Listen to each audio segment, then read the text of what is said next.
Un fan devant le domicile de Johnny Hallyday à Marne-la-Coquette le 6 décembre 2017. Si pas Johnny Hallyday s'est éteint dans la nuit du mardi 5 à mercredi 6 décembre à l'âge de 74 ans. Entre 800 000 et 1 million de personnes s'être rassemblées ce samedi à Paris pour un dernier adieu au chanteur. Près de 15 millions de téléspectateurs ont suivi cet hommage populaire devant TF1 ou France 2. Si le public s'est jeté sur lui, c'est qu'il y a chez lui du divin, a assuré le réalisateur Claude Lelouch, tandis que beaucoup avancent que Johnny est une sorte de Christ un peu rock'n'roll.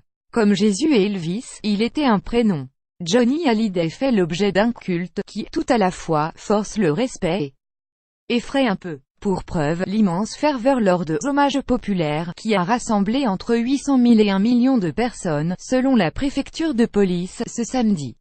Une dernière communion entre les fans et l'artiste, commentera en direct sur France 2, l'éditorialiste Franz-Olivier Gisbert. Johnny a été et restera probablement le seul artiste français à avoir suscité une telle dévotion.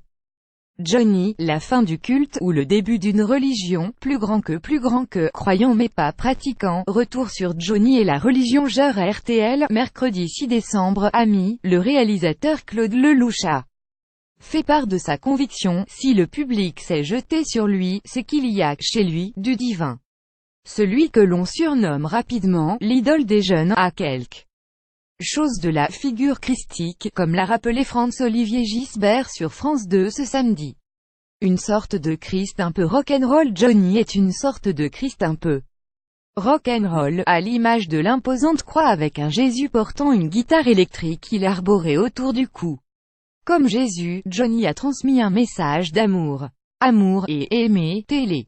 Mots les plus fréquents dans sa discographie. Dans le répertoire, le mot amour revenait sans cesse.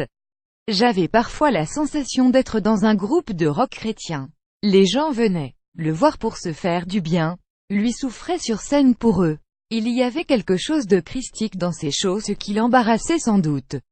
Il n'était pas cynique, il avait d'ailleurs un trac terrible avant de monter sur scène, confiait mercredi dernier Fred Jiménez, bassiste de Johnny Hallyday de 2011 à 2015, à la Tribune de Genève.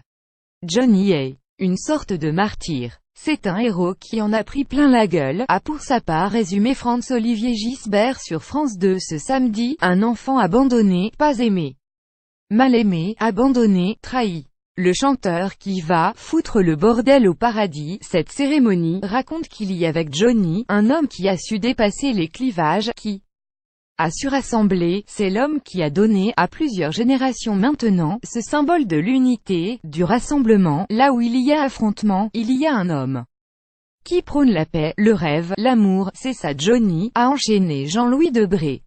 Cet homme est très pur, très bon, très malheureux et très modeste, a lancé en direct. Sur ce même plateau Colombe Pringle, ancienne directrice de la rédaction de Point de Vue. Le chanteur qui va foutre le bordel au paradis, aller vers les plus pauvres, a confirmé devant l'église de la Madeleine le prêtre catholique et rocker Guy Gilbert. Ce n'est pas un hasard si Johnny inspira Philippe Labro à Jésus-Christ en 1970 qui disait « S'il existe encore aujourd'hui, il doit vivre aux États-Unis, s'il doit jouer de la guitare. Je suis et ça ne m'a pas plus plaisante. Johnny est ressuscité, je suis et ça ne m'a pas plus, disait Johnny Hallyday, après coma en 2009. Johnny a frôlé là à plusieurs reprises, comme lors de sa tentative de suicide le 10 septembre 1966, et Johnny a même en quelque sorte ressuscité pour ses fans. Laetitia m'a raconté tout l'amour que les gens m'avaient donné pendant ce moment d'absence et ça m'a donné la force, l'envie de revenir. J'avais écrit une lettre pour remercier mon fan club de soutien, sans lui j'aurais eu beaucoup plus de mal à m'en sortir, je le remercie, il a été pour beaucoup dans ma guérison, raconte le chanteur aux 20h de TF1 le 27 février 2011 à propos de coma en 2009. C'est pourquoi le jour de sa Lynn Renaud dira au micro de RTL, on a l'impression qu'il était immortel, plus grand que à lire aussi vidéo, hommage à Johnny. Lynn Renaud, Bruel, Labro. Retour sur les phrases les plus fortes de la cérémonie porcée. Fidèle, Johnny est un dieu, tout ce qu'il fait on le fait. Partout où il va on y va. On a des milliers d'articles sur lui. Il représente notre raison De vivre, sans lui on n'aurait aucun but dans la vie. C'est un dieu, c'est notre religion, racontait un fan à l'ORTF dans l'émission Un roi triste en 1966.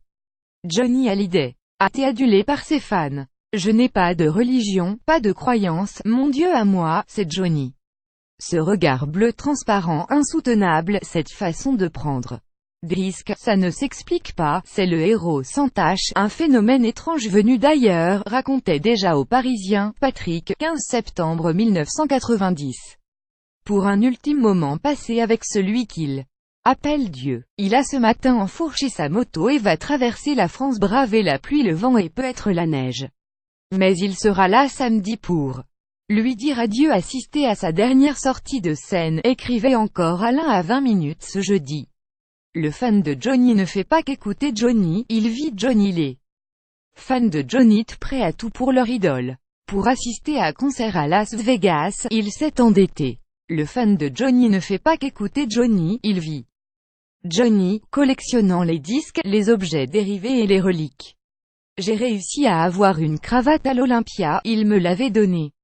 Puis on me l'a fauchée, je l'avais gardée. Et je ne l'avais pas lavée. Elle est restée mouillée pendant 2 jours, relate un fan à l'ORTF dans l'émission Un roi triste en 1966. Il y a un côté sacré sur scène, l'artiste se donne au public, le costume fait partie du rituel. La mèche de cheveux et les éléments du costume et des reliques, commente pour 20 minutes Delphine Pinassa, directrice du Centre national du costume de scène. Le business est autour de Johnny ne s'arrête pas. Hommage à Johnny. pic.twitter.com État 7 TVWE Anne Demoulin @Andy Walou Décembre 9 2017. Le jour de hommage populaire, les fans achetaient des badges à l'effigie de l'icône, comme on achète des médailles en pèlerinage à Lourdes. Ces apôtres, les fans absolus vont vouloir témoigner une autre vie. Va commencer pour Johnny, celle de la postérité, celle de l'histoire. Qu'est-ce qui va rester de Johnny, s'interrogeait samedi sur France 2 Jean-Louis Debré. Il restera comme le marqueur d'une époque essentielle, le passage d'une civilisation à une autre civilisation, estimait-il. La Johnny Mania pourrait bien devenir une nouvelle religion comme l'Elvis Mania, qui a encore rassemblé quelques 50 000 fidèles.